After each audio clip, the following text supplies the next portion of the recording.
Hello everyone, welcome to Ekta's Food Lab. Today we are making a homemade paneer roll that is high in protein, loaded with fiber and completely guilt-free. Standard street style rolls use all-purpose flour, but we are starting our recipe with 2 cups of multigrain flour. To boost the protein and make the dough soft, we are adding 3/4 of a cup of Greek yogurt, half a teaspoon of salt, a tiny pinch of sugar and a teaspoon of ghee. Now if you don't have Greek yogurt on hand, don't worry at all. You can use any thick yogurt or even regular homemade hung curd. We will bind it all together with water and let it rest for at least 30 minutes. Trust me, this resting time is the secret to a perfect texture. While the dough rests, let's prep a super simple vibrant stuffing. Heat up a little oil in a pan and throw in your sliced onions until they turn translucent. Now add your bell peppers.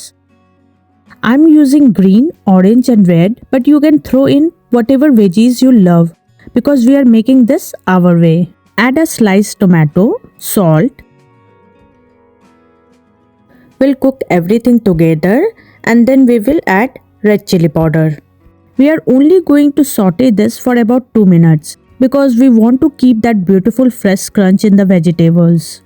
To add some flavor to our stuffing, we will add 2 tablespoons of tomato ketchup and 2 tablespoons of sriracha.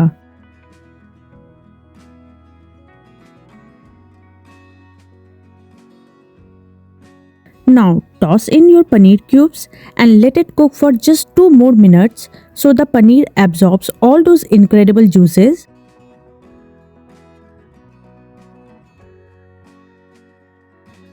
Finish with fresh coriander and our stuffing is ready. For the dressing, we are making a creamy green chutney. Just mix mayo with your regular coriander mint chutney, a squeeze of fresh lemon and dash of chaat masala. No extra salt is needed here because the ingredients already have plenty.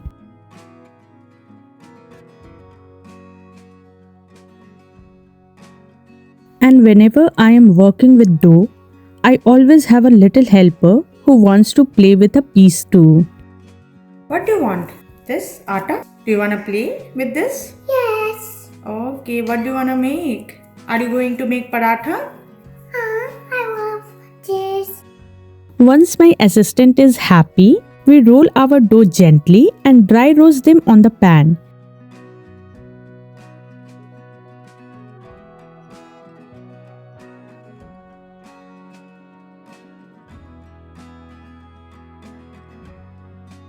Instead of using refined vegetable or canola oils, we are putting some ghee on both sides to cook the paratha.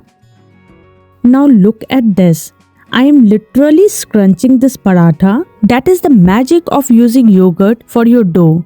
It keeps it perfectly succulent, never hard or chewy. Time to assemble. Lay down a warm paratha, pack it with that juicy paneer stuffing, drizzle on our rich chutney mayo and top it off with our tangy lemon pickled onions. This recipe is incredibly forgiving, so feel free to make it your own. You can add extra mayo, a splash of tomato chutney, more chili sauce or whatever your favorite sauces are to match your taste. Roll it up tightly and look at that. A high protein, high fiber paneer roll that you can feel amazing about eating. Subscribe to Ekta's Food Lab for more healthy, delicious recipe.